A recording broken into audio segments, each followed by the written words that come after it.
When I was a little girl, my grandmother told me stories of sacred mountains, holy lakes, giant cypress trees,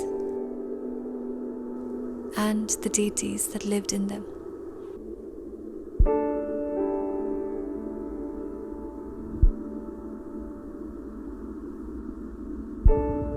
On my recent trek along the epic Druk Path trail, I felt closer to those stories, those memories.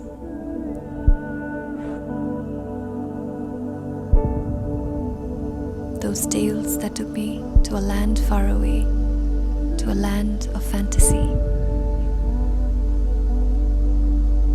Come with me as I take this journey.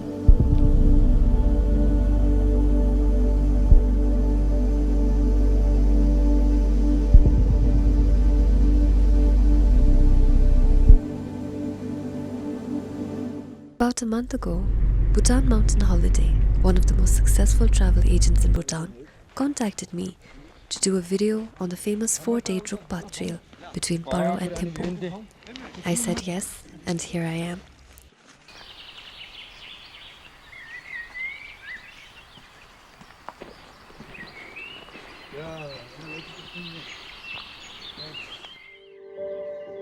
Druk Path is known to be Bhutan's finest trekking trails, connecting Thimphu and Paro. The trail follows an ancient trading route across scenic mountaintops, alpine rhododendrons, hemlock forests, and beautiful high-altitude lakes. Within just a few hours, we arrive at a scenic treeless mountaintop that slowly make way to the magnificent view of the ancient Gelazon.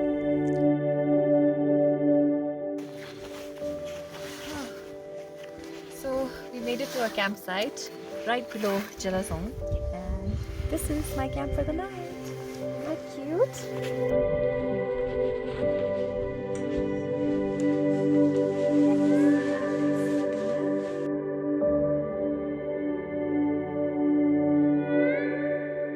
Jilla Samtin Chokor or Gelazon was built by Lam Drukpa brother, Lam Gaung Chogel, in the early 16th century. So if you're passing by Gelazon, do make a stop. Inside the main temple, you'll see the most magnificent statue of Buddha Shakyamuni.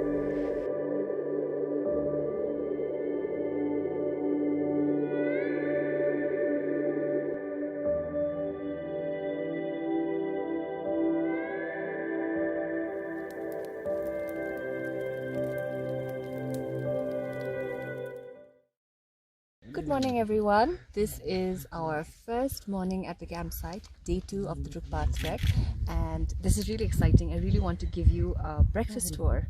Okay, so we've got potato wedges, watermelon, eggs and bacon, toast, butter, jam, honey, everything. Can you believe it? They've actually managed to set everything up at around 3,290 meters. The second day of the Druk Path trek starts with mild climbs as we find ourselves underneath giant pine and hemlock trees. Our camp last night was close to Gelazon, right here, and we've made all the way, climbing up and down to this point on the way to the second camp. We cross several ridges and slowly the panoramic views of Paro Valley fade away as we make a higher climb towards our second camp, Tsokam. So we are here at Tsokam. Our campsite is right down there, and this is the campsite for day 2 for Druk Path trek. This place is called Tsokam because there's a dried lake right over there, and one thing I'm really looking forward to seeing are the yak herd right over there. Can you hear the bells?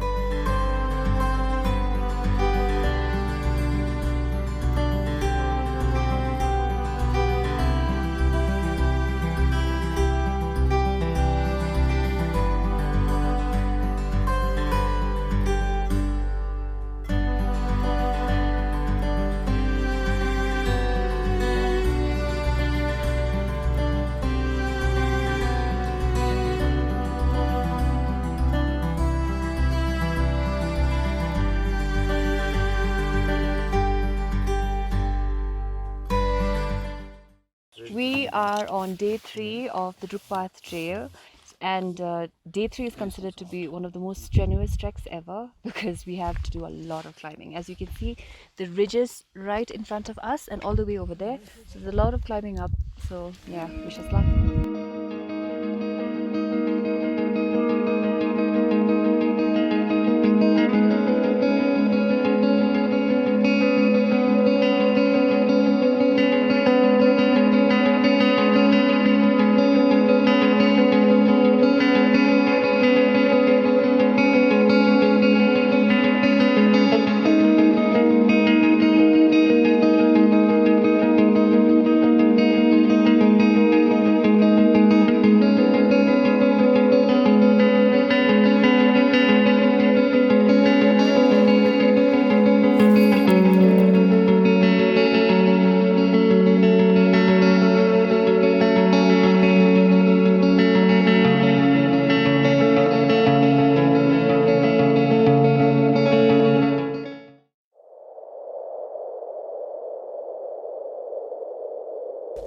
And then suddenly, I saw it.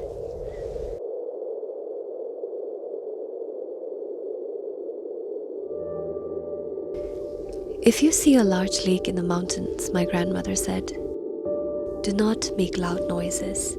Don't litter. Don't desecrate the place, or you'll disturb the loo in the lake. And one thing I remember her telling me was that you do not want to invite the wrath of the deity. Remembering these stories from my Ange made me realize the relationship Bhutanese people have with nature and our environment. We were taught that mountains are sacred, lakes have tsomin, swimming in its deepest depths, and giant cypress trees are abodes of powerful deities. Desecrating nature meant defying holy natural spaces.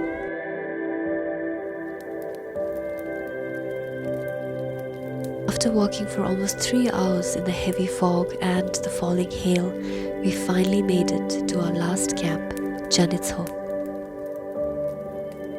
Our camera-shy chef Aurinche saved the best meal for the last night at camp. Pizza at 3,800 meters and a full-size cake that he cooked in a pressure cooker.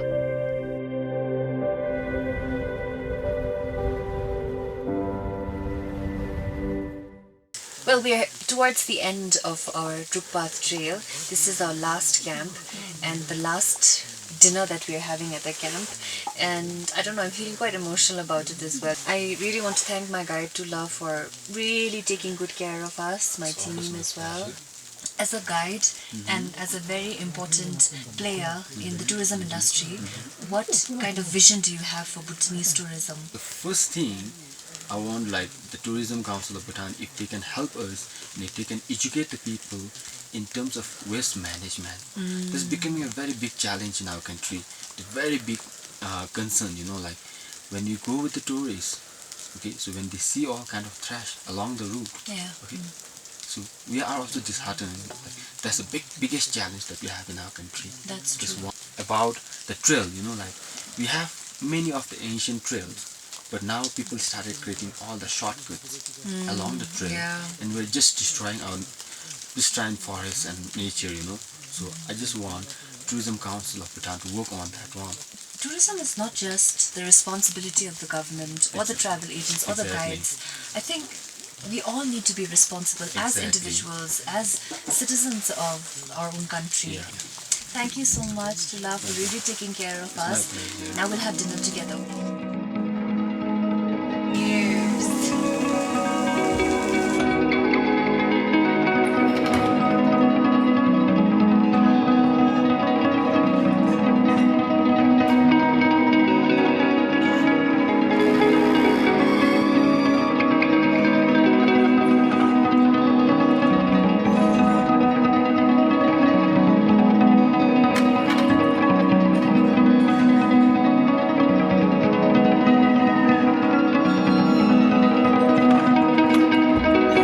On our way down towards Pajuding on our last day, we came across more beautiful ridges that was covered with snow.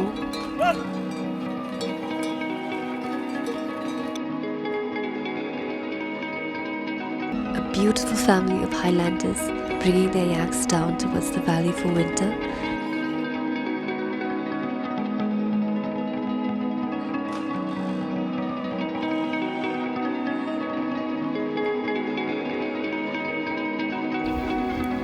But amongst all these gorgeous sights, there were also few signs of environmental concern.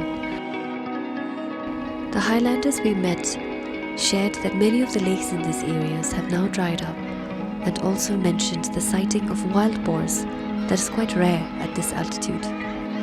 Across a lot of points where there were either dwindling lake sizes or completely dry lakes. And this is what I find quite tragic. Bhutan is the only country that has committed to becoming carbon negative. And what's sad is Bhutan is also the country that would be the most affected by climate change. Climate change isn't just a social media trending topic. It is a real, hard-pressing issue. As we see a growing urban population, pollution, forest fires, how many of us have really thought about climate change? Climate change for Bhutan is a huge issue. Either we face drying of water sources in the highlands or the danger of bursting glacial lakes. As I saw the colors of the landscape change from the hues of vibrant autumn colors on the mountains to a greyish layer of smog resting above the capital city, I wondered how long it would take for that greyish smoky zone to get bigger and encroach upwards towards the mountains. Whether it's a guide like Tula, who believes in protecting trekking trails, or a travel company that believes in practicing sustainable tourism, we all play a major role in ensuring sustainability is not ignored when development policies are put in place. And I say this with all my heart, because I believe that we all need to return to those memories, to those stories that our grandparents told us about majestic mountains, deep forests, and secret lakes. At least once in our life, before they are gone forever.